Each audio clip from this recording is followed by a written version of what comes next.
So hello everyone, welcome back to my YouTube channel. आज की जो ट्रिक है वो एक्चुअली में कोई ट्रिक नहीं है, वो एक कार्ड मूव है। तो आप इसे अपनी ट्रिक में यूज़ कर सकते हो, अपनी ट्रिक को इम्प्रेसिव बनाने के लिए, या फिर ऑडियंस को दिखाने के लिए, फ्लेक्स करने के लिए, या फिर किसी को डिस्ट्रैक्ट करने के लिए वाइल परफॉर्मिंग ए ट्रिक। तो ये असल में दो मूव हैं, एक मूव नहीं। कार्ड स्प्रिंग और कार्ड ड्रिबल। अब लोग अक्सर इसमें कंफ्यूज हो जाते हैं कि कार्ड स्प्रिंग और कार्ड ड्रिबल एक ही मान लेते हैं, क्योंकि दिखने में एक जैसा लगता है, बट हाँ काफ़ी डिफरेंस होता है। मैजिशियंस जानते हैं, नॉन मैजिशियंस में काफ़ी कन्फ्यूज़न होती है। इसे कार्ड स्प्रिंग बोलते हैं। अगर मैं अच्छे से करूँ तो ये होता है कार्ड स्प्रिंग, और ये होता है कार्ड ड्रिबल। तो चलते हैं, दोनों सीखते हैं। अगर तो कार्ड स्प्रिंग करने के लिए सबसे पहला जो ग्रिप है, आपका जो नॉन डोमिनेंट हैंड है उसमें आप कार्ड को पकड़ेंगे, क्योंकि यहाँ से स्टार्टिंग है आपकी।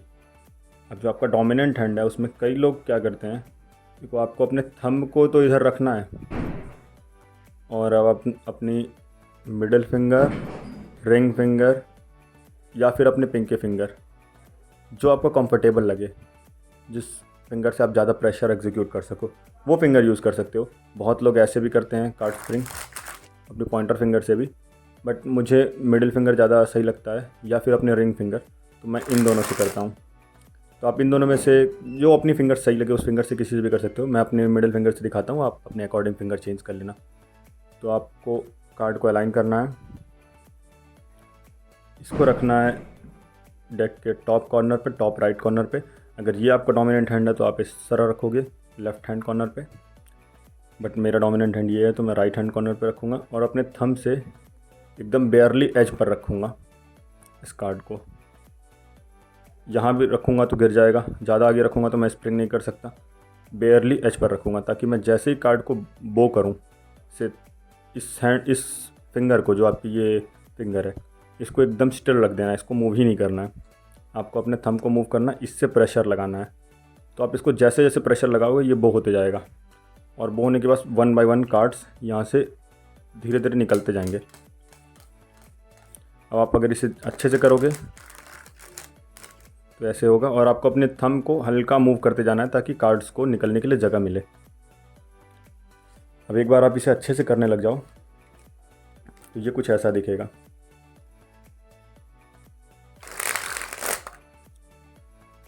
स्टार्टिंग में आपके साथ प्रॉब्लम क्या होगी, आप कार्ड्स को अच्छे से स्प्रिंग नहीं कर पाओगे, आगे पीछे निकलेंगे ऐसे कार्ड्स।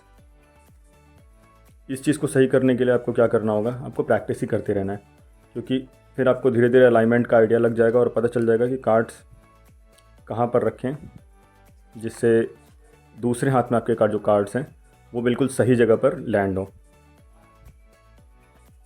अब देखो, अगर मैं इसे अच्छे तरीके से करूँ, थंब का प्रेशर, तो स्टार्टिंग में तो आपको बहुत क्लोज़ दूरी पे करना पड़ेगा। ड्रिबल में भी सेम चीज़ें होती है, आपको स्टार्टिंग में बहुत कम दूरी पे होगा, फिर जब आप धीरे धीरे प्रैक्टिस कर लो तो फिर आप लॉन्ग डिस्टेंस का कार्ड स्प्रिंग कर सकते हो, और फिर जब आप और अच्छे से कर लोगे तो आप डिस्टेंस कम ज़्यादा भी कर सकते हो वाइल परफॉर्मिंग कार्ड स्प्रिंग। हाँ, ये सब तो प्रॉब्लम आपके साथ हमेशा आएगी, बट हाँ आप एक्यूरेट हो जाओगे थोड़ा। तो कार्ड स्प्रिंग का यही है, आपको मेरे थंब का मूवमेंट देखना है कैसे चेंज हो रहा है आखिरी कार्ड तक आते आते। ये चीज़ आपको चेंज करनी पड़ेगी। अब इसमें मैं कुछ बता नहीं सकता, बट ये आपको प्रैक्टिस से ही वो होगा, आप सीख सकते हो। तो ये था कार्ड स्प्रिंग। आई होप आप कार्ड स्प्रिंग समझ गए होगे। अब चलते हैं हम ड्रिबल की तरफ। सो ड्रिबल का भी सेम ही रूल है, आपको भी मल्टीपल फिंगर्स और मल्टीपल पोजीशंस पे आप अपने जिस हिसाब से कंफर्टेबल हो उस हिसाब से यूज़ कर सकते हो। बट मैं जो यूज़ करता हूँ वो अपने मिडिल फिंगर को टॉप पर रखता हूँ, बाकी फिंगर्स को भी रख सकता हूँ, ज़रूरी नहीं है, बस मेरी मिडिल फिंगर पर ज़्यादा प्रेशर रहता है, और ये फिंगर मेरी ऐसे रहती है, इसकी कोई ज़रूरत नहीं रहती है। या तो आप ऐसे रख सकते हो, इससे प्रेशर लगाना पड़ता है, और या तो फिर आप ऐसे प्रेशर लगा सकते हो जो आपकी पॉइंटर फिंगर है। बाकी आपका थंब जो है ये आप कॉर्नर पे रख सकते हो, सेंटर पे रख सकते हो। मैं पहले स्टार्टिंग में जब करता था तो सेंटर से करता था, कुछ लोग कॉर्नर से करते हैं, जैसे डेविड ब्लेन को आपने देखा होगा, वो ऐसे कॉर्नर से करता है।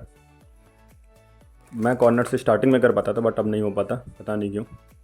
बट जो मैं अभी करता हूँ वो ये है कि मिडिल फिंगर को यहाँ टॉप पर रखता हूँ, अपने थंब को कॉर्नर पर रखता हूँ, एकदम बेयरली एज पर। पहले हम नीचे की तरफ ऐसे वो करते थे कार्ड स्प्रिंग में, तो कार्ड्स फोर्स हो जाते थे। अगर आप नीचे से ऊपर करना चाहते हो तब भी कर सकते हो। ये शायद कुछ ऐसे होता है, बट मुझसे हो नहीं पाता वो अच्छे से। बट ड्रिबल में ये क्या होता है, ड्रिबल में आप ग्रेविटी का यूज़ करते हो, आप कोई फोर्स का यूज़ नहीं करते हो। ड्रिबल में कार्ड्स को आप अपने आप गिरने देते हो, बस आप ये थंब को रखते हो और यहाँ से रिलीज़ करते हो 1 बाय 1 कार्ड को, अपने थंब को ऊपर की तरफ मूव करते हो ऐसे। आप देखना, अगर मैं बस मूव करूँ तो ये अच्छे से गिरेगा नहीं, इसलिए मुझे अपने फिंगर से प्रेशर भी लगाना पड़ता है। इस फिंगर से या तो आप ऐसे लगा सकते हो, कुछ लोग ऐसे प्रेशर लगाते हैं, और या तो आप ऐसे भी प्रेशर लगा सकते हो, जितना आपके कार्ड पे डिपेंड करता है। अगर आपका कार्ड बहुत थिक है तो आप उस पर आपको ज़्यादा प्रेशर लगाना पड़ेगा। अगर थिन कार्ड्स यूज़ कर रहे हो आप तो लो प्रेशर पे भी काम हो जाता है। आपको इसको प्रेशर लगाना है और थंब को मूव करते रहना है। इस प्रेशर की वजह से कार्ड जो भी निकलेगा वो 1 बाय 1 आपके हाथ में गिरते जाएगा। आपको अपने थंब को ऊपर करते जाना है और कार्ड्स 1 बाय 1 नीचे गिरते जाएंगे। और एक बार आप ड्रिबल सीख जाओ तो फिर आप लॉन्ग ड्रिबल भी कर सकते हो। डिपेंड करता है, आपको उसके लिए काफ़ी प्रैक्टिस चाहिए होगी। फिर एनाकोंडा ड्रिबल आता है, जिसका मैकेनिक्स थोड़ा सा अलग होता है। अगर आपको ज़रूरत होगी तो मैं उसको सिखा सकता हूँ। उसकी परमिशन तो नहीं है मुझे सिखाने की, बट मैं क्रिएटर से परमिशन ले लूँगा और फिर मैं आपको सिखा सकता हूँ वो। आप अगर बोलो कमेंट सेक्शन में तो मैं क्रिएटर से उसकी परमिशन ले लूँगा। अभी के लिए यही था एनाकोंडा नहीं, अभी के लिए यही था नॉर्मल ड्रिबल। तो उम्मीद है आप लोगों को कार्ड स्प्रिंग और कार्ड ड्रिबल भी समझ में आया होगा और दोनों के बीच का डिफरेंस। मिलते हैं आपसे अगले वीडियो में, तब तक के लिए गुड बाय।